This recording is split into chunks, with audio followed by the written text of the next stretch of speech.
الحمدللہ رب العالمین والعاقبۃ للمتقین والصلاۃ والسلام علی اشرف الانبیاء والمرسلین وعلی آلہ وصحبہ اجمعین، اما بعد فاعوذ باللہ السمیع العلیم من الشیطان الرجیم، بسم اللہ الرحمن الرحیم۔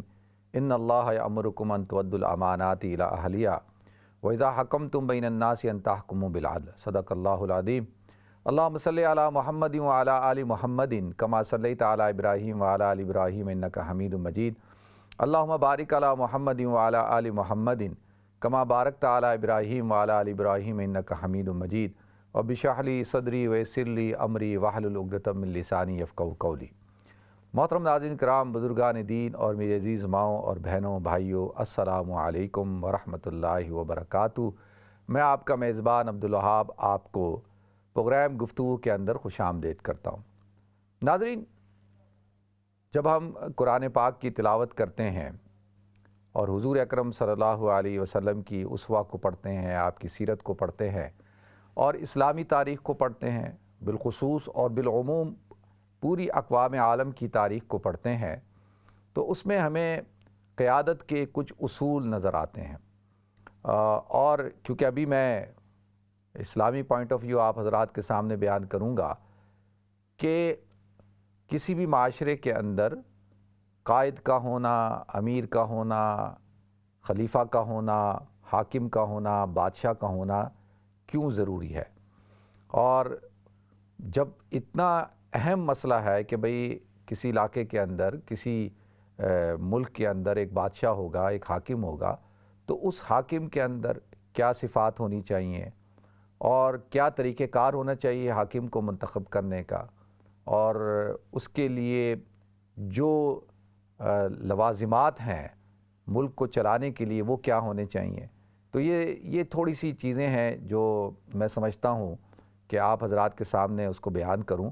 یہ بڑا ثقیل موضوع بھی ہے، یعنی کوئی اس میں تھوڑی سی دلچسپی ہے اس حوالے سے کہ بھئی انسان کے علم میں اضافہ ہوتا ہے، لیکن اہم اس لیے ہے کہ آج ہم جب دیکھتے ہیں مختلف ممالک کے اندر، جو خاص طور پہ اسلامی ممالک ہیں، اسلامی ممالک کے اندر ہمیں بڑا شدت کے ساتھ قیادت کا فقدان نظر آتا ہے کہ بھئی کوئی ایسے رہنما، ایسے لیڈر اور ایسے حکمران ہمیں نظر نہیں آ رہے کہ جو مسلم امہ کی قیادت کریں اور جو اجتماعی طور پر مسلمانوں کی حالت ہے اس حالت سے مسلمانوں کو نکالیں۔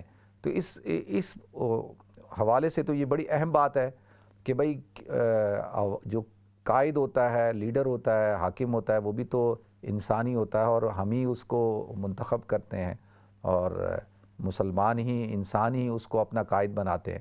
تو لہذا تھوڑی سی اس حوالے سے میں آج آپ حضرات کے سامنے گفتگو کرتا ہوں۔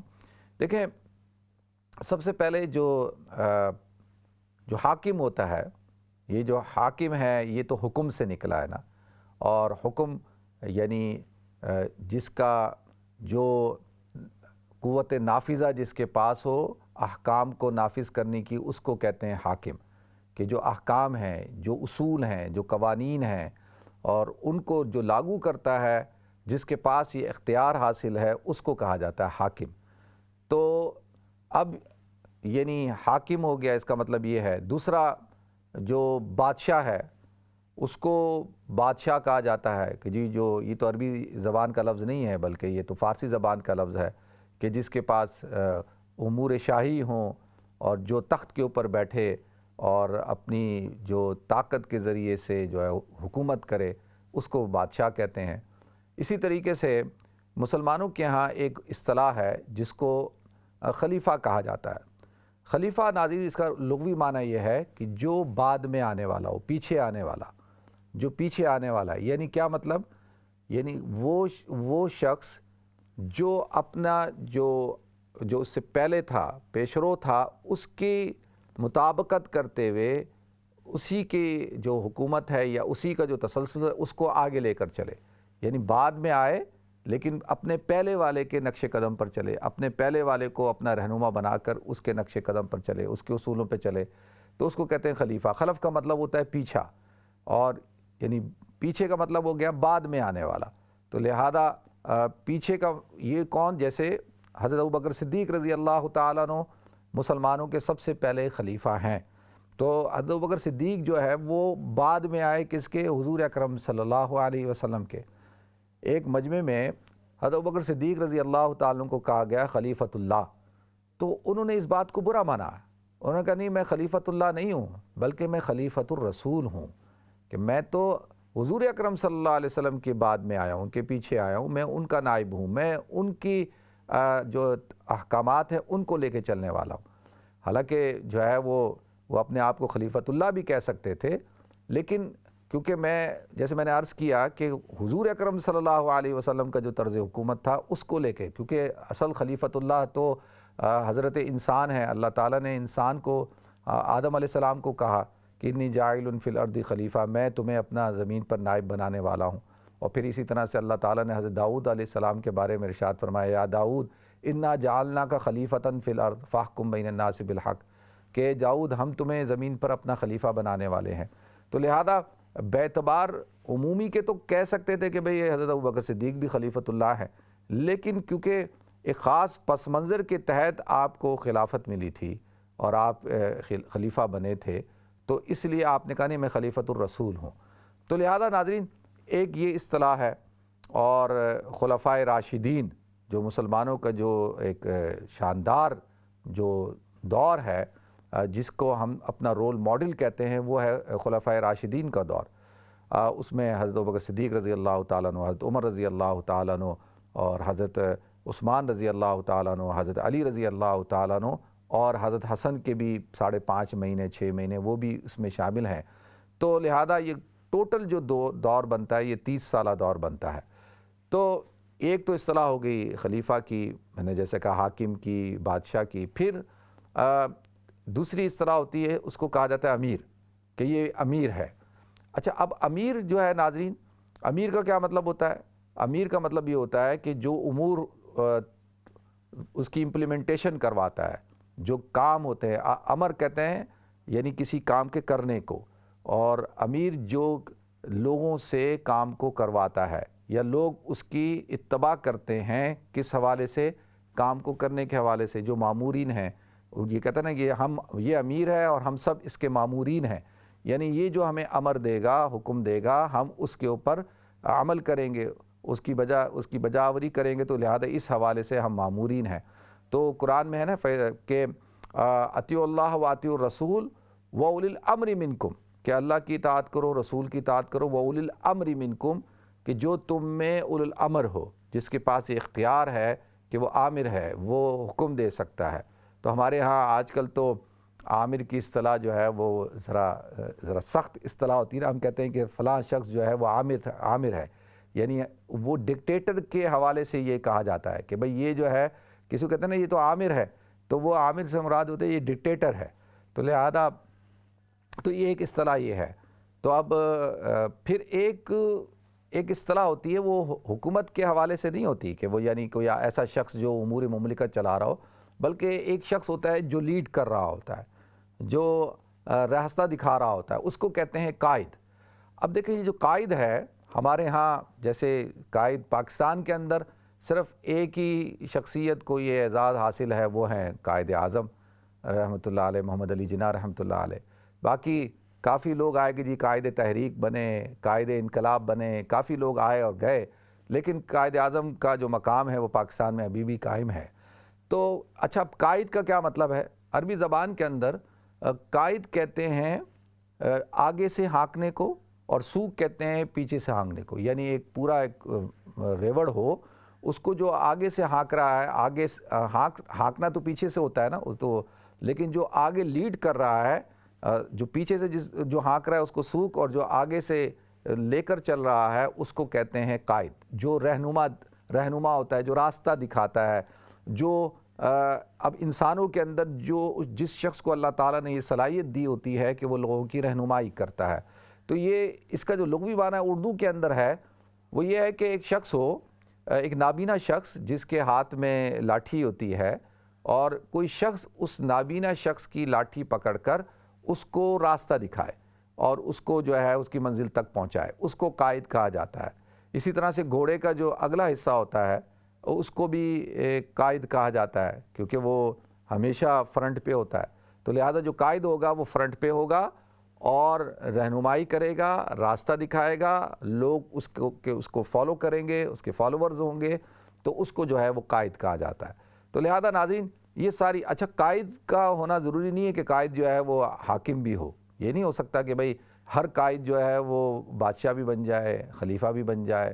وہ قائد ہر فیلڈ کے ہو سکتے ہیں اور ہر علاقے کے الگ ہو سکتے ہیں, ہر قوم کے الگ ہو سکتے ہیں. ہر قوم میں ایک قائد موجود ہوتا ہے, وہ اپنا ایک قائد بنا لیتے ہیں. اچھا یہ جو قائد ہوتا ہے, ایک تو ہوتا ہے نا کہ لوگ اس کو منتخب کرتے ہیں, ایک ہوتا ہے کہ ایک شخص اپنی صلاحیتوں کے ذریعے سے, اس کے اندر صلاحیتیں ایسی ہوتی ہیں اور اس کے اندر اس کی کوالٹیز ایسی ہوتی ہیں کہ وہ اللہ اس کو قائد بنا دیتا ہے. اب جیسے دیکھیں نا قائد اعظم رحمۃ اللہ علیہ, وہ تو مسلم لیگ نون میں نہیں تھے, وہ تو کانگریس میں تھے نا. مسلم لیگ نون کہہ رہا ہوں, مسلم لیگ اصل میں اب جو مسلم لیگ ہے نا وہ بول کے مسلم لیگ نون ہی بولتے ہیں ہم لوگ. جو مسلم لیگ ہے وہ تو 1906 کے اندر بنی, اور بنی بھی بنگال کے اندر تھی. تو مغربی پاکستان, جو مشرقی پاکستان ہے بنگلہ دیش, تو قائد اعظم رحمۃ اللہ علیہ جو شامل ہوئے ہیں وہ تو 1913 کے اندر شامل ہوئے مسلم لیگ میں, اور وہ اس وقت سے پہلے تو جو ہے وہ کانگریس میں تھے. اور پھر بھی وہ بڑے ڈسارڈ ہو گئے تھے, ڈسارڈ ہو کے جب وہ یو کے میں آ گئے تھے. اور علامہ اقبال رحمۃ اللہ علیہ جب آئے ہیں گول میز کانفرنس میں غالباً 1930 کی بات ہے, اور انہوں نے آ کے قائد اعظم سے ملاقات کی اور ان کو پھر تیار کیا کہ بھئی اس وقت قوم کو آپ کی ضرورت ہے. تو لہذا اب جا کر انہوں نے جو اپنا کردار ادا کیا ہے, پھر ایک تحریک چلائی ہے, اس تحریک کے نتیجے میں پاکستان بنا. تو لہذا دیکھیں اس وقت تک تو وہ ایک عام لیڈر تھے, مسلمانوں کے جیسے اور بہت سارے لیڈر تھے, تو وہ بھی ایک لیڈر تھے. لیکن اس تحریک کے نتیجے میں اور اس تحریک کو کامیابی سے ہمکنار کیا, تو اس کے بعد پھر ان کو یہ خطاب ملا قائد اعظم کا. تو لہذا یہ میں ایسی تھوڑا سا آپ حضرات کے علم کے لیے, تو اب یہ ساری اصطلاحات ہیں. تو اب ایک علاقہ ہو, دیکھیں اب اس سے پہلے کہ میں دنیا کے اندر جو دستور رہا ہے ہمیشہ سے, آپ دنیا کی ہسٹری اٹھا کر دیکھیں, آپ کو چاہے وہ قبائلی معاشرہ ہو, چاہے وہ آپ کو غیر قبائلی معاشرہ ہو, جیسے رومنز تھے, گریک تھے, یونان, اور یہ سارے, اور اسی طریقے سے عربوں کا ایک کلچر تھا, ان کی ایک سوسائٹی تھی. تو آپ کو ہر طبقے کے اندر امیر نظر آئیں گے, قبائلی لیڈر نظر آئیں گے, اور آپ کو حکمران نظر آئیں گے, بادشاہ نظر آئیں گے. تو اس کا طریقہ کار دیکھیں, اس زمانے میں جو سویلائزیشن تھی, جب حضور اکرم صلی اللہ علیہ وسلم تشریف لائے ہیں, تو ایک تو رومن تھے اور ایک پرشین تھے. اچھا یہ رومنز ہیں, رومن کے اندر یہ نہیں تھا کہ جی باپ بادشاہ ہے تو بیٹا بھی جو ہے وہ باپ مرے گا تو بیٹا اس کی جگہ آ جائے گا. ایسا رومنز کے ہاں ایسا کوئی تصور نہیں تھا. رومنز جو تھے ان کی پوری جو ہے وہ کانگریس ہوتی تھی اور شورا ہوتی تھی, اور ان کے سینیٹرز ہوتے تھے, اور ان کے ہاں پورا جو ہے ایک سسٹم موجود تھا. اور کوئی شخص بھی جو ہے سیزر بنتا تھا یا ان کا رومن امپائر کا جو بڑا لیڈر بنتا تھا, وہ یقینی طور پر اس کے اندر کچھ صلاحیتیں ہونی چاہیے. اور سب سے بڑی صلاحیت کیا ہے کہ وہ بڑا جنگجو ہو, اور بڑا جو ہے وہ اس نے علاقے فتح کیے ہوں بڑے بڑے, اور وہ اس نے کچھ بہت بڑے حصے کو رومن امپائر کے اندر شامل کیا ہو, تو پھر جا کے وہ حالات کے ساتھ جو ہے وہ پھر وہ ان کا جو لیڈر بنا کرتا تھا. اچھا پھر اس کے بعد بھی اختیارات جو تھے وہ سینیٹرز کو حاصل تھے. یہ مختصراً میں آپ کو بتا رہا ہوں. اسی طریقے سے جو ہے وہ پھر کیسر و کسریٰ کا, جیسے آپ نے سنا ہے نا کہ اکثر ہم بیان کرتے ہیں کہ جی, اور یہ جو پرشین تھے, یہ جو پرشینز کے ہاں یہ تصور تھا کہ باپ مرے گا تو بیٹا بادشاہ بنے گا, اور اس کے بعد پھر اس کا بیٹا, اس کے بعد پھر اس کا بیٹا. تو ان کے ہاں یہ تصور تھا. اور یہ جو عرب ہیں, عربوں کے ہاں کوئی خاص حکومت چلانے کا کوئی تصور نہیں تھا. ان کے ہاں ہر قبیلے کا ایک سردار ہوتا تھا. اچھا وہ سردار ہونا بھی ضروری ہے, کیونکہ اگر سردار نہ ہو تو وہ قبیلہ جو ہے وہ منتشر ہو جائے گا. کس کی بات مانیں گے, پھر لڑائی ہوگی, وہ کہے گا میری بات مانو, وہ کہے گا میری بات مانو, وہ کہے گا میں بڑا ہوں, وہ کہے گا میں بڑا ہوں. تو وہ آپس میں ہی خون ریزی ہوتی رہے گی, آپس میں ہی جو ہے وہ قتل و غارت گری ہوگی, تو وہ قبیلہ تو طاقتور نہیں ہوگا. تو لہذا تو انہوں نے ایک اپنے اجتماعی نظم قائم رکھنے کے لیے ایک طریقہ کار منتخب کیا تھا کہ بھئی جو شخص جس کی زیادہ اولاد ہو, اور جس کے پاس زیادہ بھیڑ بکریاں جانور ہوں, جس کے پاس زیادہ زمین ہو, جس کے پاس زیادہ دولت ہو تو اور زیادہ جسمانی طور پر بھی طاقتور ہو تو اس کو وہ اپنا سردار بناتے تھے. وہ کہتے تھے کہ بھئی یہ اس بات کا حق رکھتا ہے کہ یہ ہمارا سردار ہو. اچھا اس میں قابلیت بھی آ جاتی ہے, یہ ساری چیزیں آ جاتی ہیں. اچھا اب وہ جو سردار ہے اس کی ذمہ داری ہوتی تھی کہ وہ اپنے جو قبیلے کے جو افراد ہیں ان کے مفادات کا خیال رکھے. تو اب اگر ہم دیکھیں کہ عربوں کے ہاں خاص طور پہ مکہ کے اندر تو یہی صورتحال تھی, اور مکہ میں انہوں نے ایک اور صورتحال بھی قائم کی تھی کہ ہر قبیلہ کا جو ایک سردار ہوتا تھا اس کو ایک ڈیوٹی دی ہوئی تھی, یعنی ایک طرح سے ایک نظام حکومت قائم کیا ہوا تھا. مثال کے طور پہ جیسے بنو ہاشم کی ذمہ داری تھی کہ بھئی حاجیوں کو جو ہے وہ لک آفٹر کریں, ان کی میزبانی کریں. اسی طرح سے جو ہے جیسے حضرت ابو طالب جو ہیں, جو حضور اکرم صلی اللہ علیہ وسلم کے چچا اور حضرت علی کے جو والد ہیں, ان کے پاس ذمہ داری تھی, یعنی میں کہوں کہ اگر ان کے پاس وزارت تھی کہ جو زمزم کا کنواں تھا وہ ان کے پاس تھا اور یہ زمزم کے کنویں کو لک آفٹر کرتے تھے.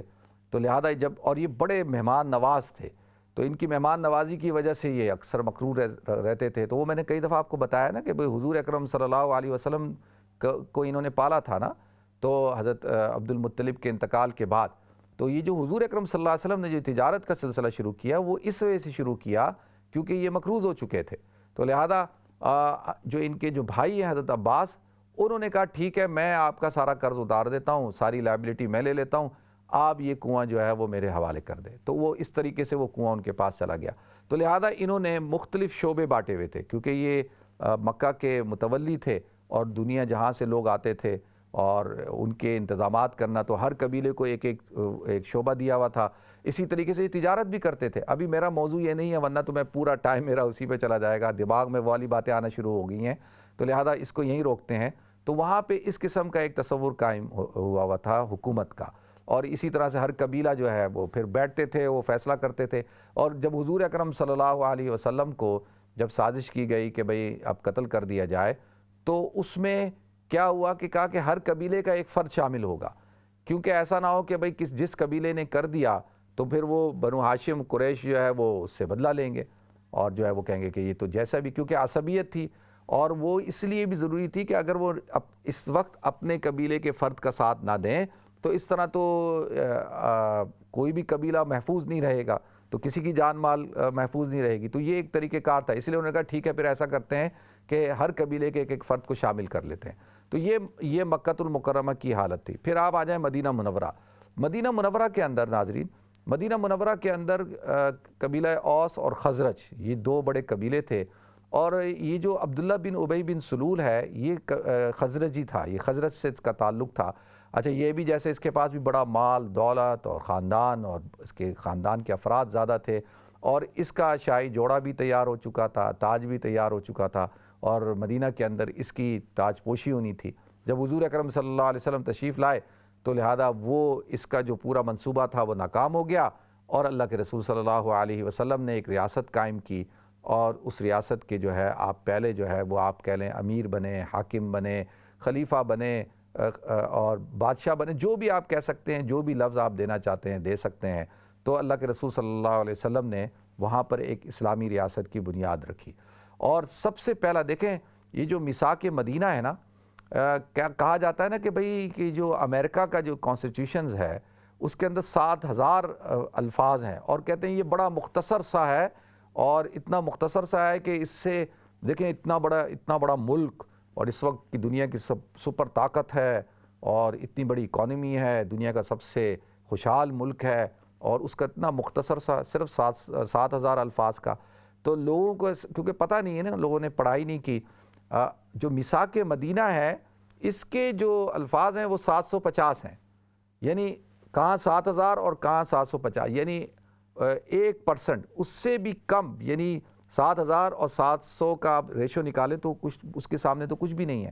تو اللہ کے رسول صلی اللہ علیہ وسلم نے ایسا ایک کانسٹیٹیوشن بنایا جس کو میثاق مدینہ کہا جاتا ہے, اور وہ ایک ایسا دستاویز ہے ناظرین کہ اس سے دنیا کے بڑے بڑے ملکوں نے, اور یہ جو آپ کے سامنے اس وقت جو سویلائزیشن نظر آ رہی ہے انہوں نے اس سے رہنمائی حاصل کی.